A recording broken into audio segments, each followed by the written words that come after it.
साथियों, हम KBS PRT 2018 में जो प्रथम पाली में जो प्रश्न पूछे गए थे हिंदी के, उन 10 प्रश्न को हम यहाँ देखेंगे और उन 10 प्रश्न को देख के ये अंदाज़ा लगाएंगे कि हमसे 2023 में कैसे क्वेश्चन पूछे जा सकते हैं। तो इसी क्रम में पहला प्रश्न हम पढ़ रहे हैं। पहला नंबर है, निम्नलिखित में से अशुद्ध वाक्य कौन सा है। ऑप्शन है, जब वर्षा होगी तब देखा जाएगा। ये सही है, इसमें कोई अशुद्धि नहीं है। हम सब जा रहे हैं, आप भी चलोगे, ये भी शुद्ध है, इसमें कोई अशुद्धि नहीं है। सी है, इस बार फसल अच्छी होगी, ये भी शुद्ध वाक्य है। डी नंबर पे जो है, बैठक का समय 4:10 होगा। ये जो समय है ना, ये इसमें यूज़ नहीं होना चाहिए था। बैठक 4:10 पर होगी ऐसा कहा जाता तो ये शुद्ध होता, लेकिन जो है इसमें अशुद्ध पूछा है, इसलिए हमारा ऑप्शन जो डी है ये हम इसमें सही करेंगे क्योंकि ये ही अशुद्ध है। अगला प्रश्न है, विद्वान का स्त्रीलिंग है। देखिए, विद्वान का स्त्रीलिंग जो है ये बताना है हमें। विद्वान की स्त्रीलिंग मैं 2-3 क्वेश्चन ऐसे करा चुका हूँ, इसलिए क्वेश्चन रिपीटेड है और ये केबीएस पीआरटी 2018 में पूछा गया है, इसलिए बहुत ही बारीकी से ध्यान दीजिएगा। ये प्रश्न आपसे पूछ सकता है, तो हर हाल में इसका ऑप्शन विदुषी हमें टिक करना है। क्या करना है? विदुषी, विद्वान का विदुषी। अगला प्रश्न है, निम्नलिखित विकल्पों में से सही वर्तनी वाले शब्द का चुनाव कीजिए। इसमें सही वर्तनी हमें चुनना है, तो सही वर्तनी बताइए। उज्ज्वल, उज्ज्वल नहीं सही है, ये गलत। देखिए, जब प्रोनाउंसिएशन करेंगे, उच्चारण करेंगे तो हमें वहीं से समझ में आ जाएगा। अब देखिए, उज्ज्वल, ये जो है ना, ये प्रोनाउंसिएशन इसका जब करेंगे आप तो खुद एक मतलब सही वर्तनी समझ में आएगी जब उच्चारण करेंगे आप। उज्ज्वल, जहाँ 2 बार आधा ज रहे वही हमारा सही होगा। ये भी गलत, ये भी गलत और ये भी गलत। इस तरह हमारा जो सी ऑप्शन है ये सही हो जाएगा। अगला प्रश्न हमारा है, देखिए, परिक्रमा, परिक्रमा शब्द में उपसर्ग है।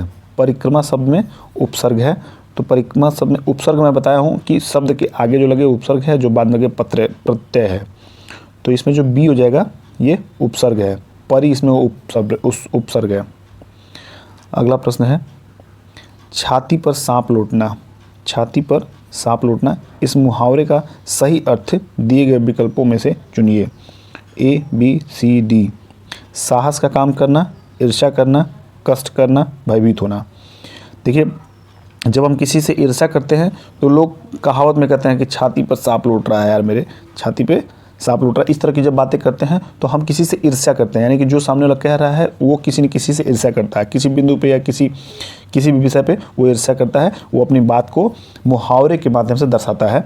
तो इस तरह इसका अर्थ जो हो जाएगा, छाती पर सांप लौटने का ईर्ष्या करना हो जाएगा।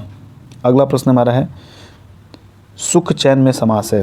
देखिए, सुख चैन, सुख चैन मिलता जुलता है, तो जब भी ऐसे प्रश्न आएंगे मिलते जुलते, इसमें देखिए प्रथम पद अद्वितीय पद, यानी कि दोनों पद जो हैं वो हमारे इसके अर्थ हैं, मतलब कोई तीसरा पद इसमें विशेष नहीं है, इसमें दोनों पद विशेष है। जिसमें दोनों पद विशेष हो वो द्वंद्व होते हैं, द्वंद्व समास के अंतर्गत आते हैं। इस तरह हम 7वां प्रश्न की तरफ बढ़ रहे हैं। 7वां प्रश्न है, सिंह वन में रहता है, रेखांकित में कारक है। अब सिंह वन में रहता है, इसको बताना है, तो इसका वन में यानी कि ध्यान देखें अधिकरण में आता है, अधिकरण में पर, तो पर और में जहाँ भी शब्द आए वो अधिकरण हो जाएगा। क्या हो जाएगा? अधिकरण हो जाएगा। तो इस तरह 7वां प्रश्न का ऑप्शन बी टिक करेंगे। 8वां है, जल्दी चलो, रेखांकित अंश में कौन सा विशेषण है। रेखांकित अंश में कौन सा विशेषण है, यानी कि जल्दी चलो, जल्दी चलो में कौन सा विशेषण है। निश्चयवाचक विशेषण, क्रिया विशेषण, परिमाणबोधक विशेषण, अनिश्चयवाचक विशेषण। यहाँ जो सही ऑप्शन हो जाएगा वो क्रिया विशेषण हो जाएगा। देखिए, चलना एक क्रिया होता है, चलना, दौड़ना, खाना पीना, ये सब एक क्रिया है। अब इस क्रिया को जो इस पे जोर दे रहा है, क्या दे रहा है? इस पे जोर दे रहा है, यानी कि जल्दी। अब जल्दी की जब बात करेगा तो ये क्रिया पे जोर देगा, तो इस तरह ये क्रिया विशेषण हो जाएगा। क्रिया को विशेष यहाँ दिखाने वाला क्रिया विशेषण जल्दी कहलाएगा। 9वें नंबर का प्रश्न हमारा है। 9वां नंबर है, इनमें से कौन सा शब्द पर्वत का पर्याय नहीं है। इनमें से कौन सा शब्द जो है पर्वत का पर्याय नहीं है। ऑप्शन है नभ, शैल, भूधर, नग। तो इसमें जो नभ है ना, नभ ये आकाश का है। किसका है? नभ आकाश का है। तो इस तरह जो नभ हमारा है ये भिन्न हो जाएगा इन तीनों से। तो ये तीनों क्या हैं? इनके पर्यायवाची हैं। भूधर, शैल, नग, ये सब जो है पर्यायवाची हैं किनके? पर्वत के। 10वां है, और इस 2018 पीआरटी केवीएस के द्वारा पूछा गया जितने भी 10 क्वेश्चन हैं हिंदी के, उनमें से ये आखिरी प्रश्न है, वो ये उस पेपर का भी आखिरी प्रश्न था। जो 10 है, शाखा का बहुवचन है। शाखा का बहुवचन बताइए। तो शाखा का बहुवचन सभी लोग जानते होंगे, शाखाएं। क्या शाखियाँ नहीं होंगी, शाखें नहीं होंगे, शाख नहीं होगा। तो इस तरह हमारा सी ऑप्शन जो होगा टिक हो जाएगा, और उसको टिक करके हम शाखा का ऑप्शन, शाखाएं अपने दिमाग में नोट कर लेंगे। शाखाएं ए पे ये चंद्र बिंदु भी रहेगी। तो इस तरह जो हम KBS PRT 2018 में प्रथम पाली में पूछे गए 10 इंपॉर्टेंट हिंदी के प्रश्न जो थे वो हम देखें।